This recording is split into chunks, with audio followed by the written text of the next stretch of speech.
Hello everyone! Today is June 6, Saturday, and it's Mr. Cortez' birthday! Originally, ang plano talaga namin was to have dinner at a hot pot restaurant here in Korean Town. Dahil nga ilang araw ng maulan, so perfect for the weather sana. Kaso as a parents of two toddlers, medyo nagdadalawang isip kami. Kasi we always consider ang comfort and convenience ng mga bata kapag may lakad kami. Since umuulan-ulan pa rin that day, we decided na mag-SM na lang at doon na humanap ng kakainan. Ganda pa naman for dinner. So, nag-ikot muna kami sa Toy Kingdom. Yeah, dito. Yeah. Ano yan, El? Si Aya, ilang araw nang nagre-request ng clay at slime. So, syempre, binilhan namin siya. Si Nael naman, lately, nahihilig siya sa mga bola. Kaya binilhan din namin siya ng bagong ball. Simple things, pero kita mo talaga yung excitement nila. Speaking of the kids, let me share one of our realizations as parents of two toddlers. Bihanes, hindi madaling gumala kapag kaming apat lang. Yung tipong wala kayong kasamang grandparents, relatives, or friends na pwedeng sumalo kahit saglit. Madalas, tig-isa kami. Si Nael kadalasan nasa akin habang si Aya naman nasa daddy niya. Nakakapagod? Yes. Stressful minsan? Definitely. Pero kahit ganoon, we still choose to bring them out, explore places, and create memories together. Because one day, these little moments will become their memories. We may not remember every mall trip, every dinner, or every toy we bought. But through these videos and photos, I hope they'll see how much they were loved, how much time we intentionally spent with them, and that's really our goal as parents. Here's to more adventures, more family dates, more tired feet, more laughter, and more memories with our little family. Nagba-vlog lang, umiiyak pa.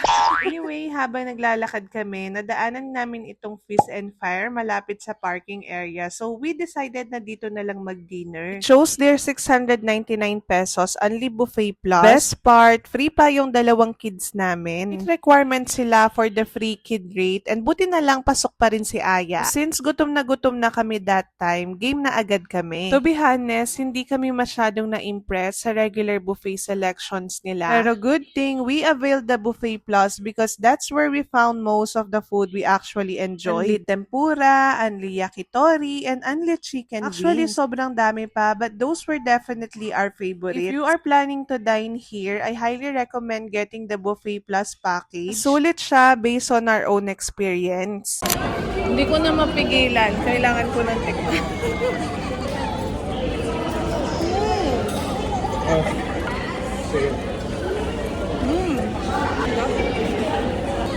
Mainit-init pa. Pero hindi ko na mapigilan.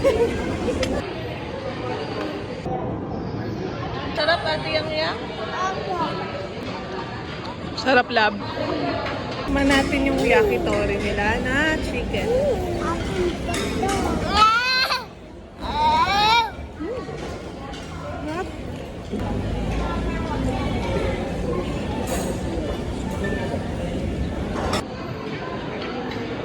Tikman natin yung beef sandwich.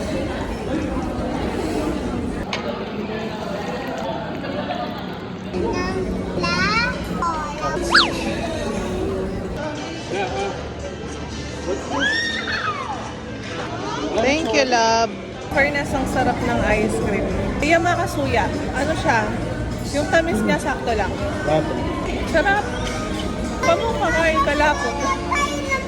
Gusto rin niya. Ella. Man naman natin yung wings.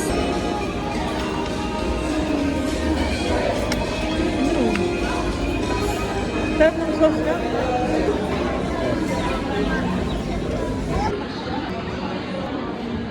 Course, the kids had a blast too. Especially sa dessert station. Alam naman natin, dessert is life para sa mga bata. Overall, we're grateful for this day. Busog na busog kami, nakapag-banding as a family, at kahit simple lang, na-celebrate namin ng maayos ang birthday ni Mr. Cortez. Thank you, Lord, for another year of life, good food, and precious family moments. Thank you so much for watching, everyone. See you on our next vlog. Bye!